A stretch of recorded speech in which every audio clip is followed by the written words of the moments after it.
The fight against crime in London is being hampered by out-of-date technology which is expensive to maintain. That's the conclusion of a report by the London Assembly, which found that ineffective IT systems are preventing police officers from doing their jobs. Well, Alex Bushell is at Scotland Yard for us now. Alex, just how much is the Met being compromised by its poor technology? Well, on Merseyside, they're replacing police helicopters with miniature drones. In Hampshire, they're using body armour cameras to capture evidence for court. We've even had the first burglary reported live on Twitter as it happens. Technology is then changing the way we police our cities, with forces up and down the country leading the charge, setting the standard. The problem is, according to this report at least, the Met isn't one of them. From officers on the ground to the control rooms that coordinate them, the Met is supposed to use technology to fight crime.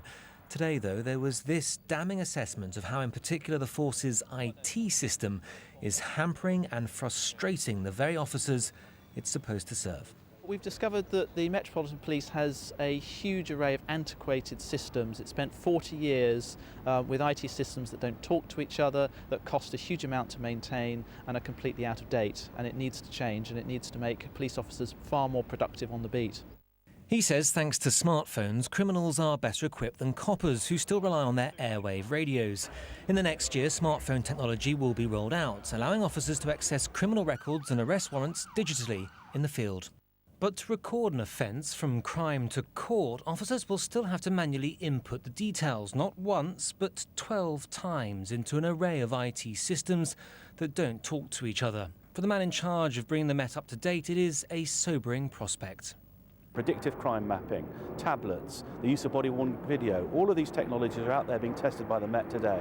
It's wrong to roll things out and to rush this, because that leads to, and we've seen this in other parts of the public sector, wasting money, and that's something we can't afford to do in this era of austerity.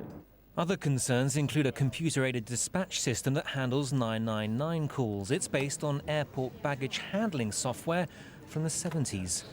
Currently, the Met spends 85% of its IT budget on maintaining these old systems. For those that represent rank-and-file officers, there's scepticism about whether an overhaul can now be achieved. I think it may be a step too far, and when we have the potential of having to save 20% from the overall budget, and I think the IT budget is facing a 30% reduction, which is about 60 million, it's still lots of money to find, and government and the Deputy Mayor will have to find it from somewhere. Like many, he's convinced what's needed is one integrated IT system across the force. The potential gains to be had would be enormous. So too the risks for any project on that scale that goes wrong. The cost could be criminal.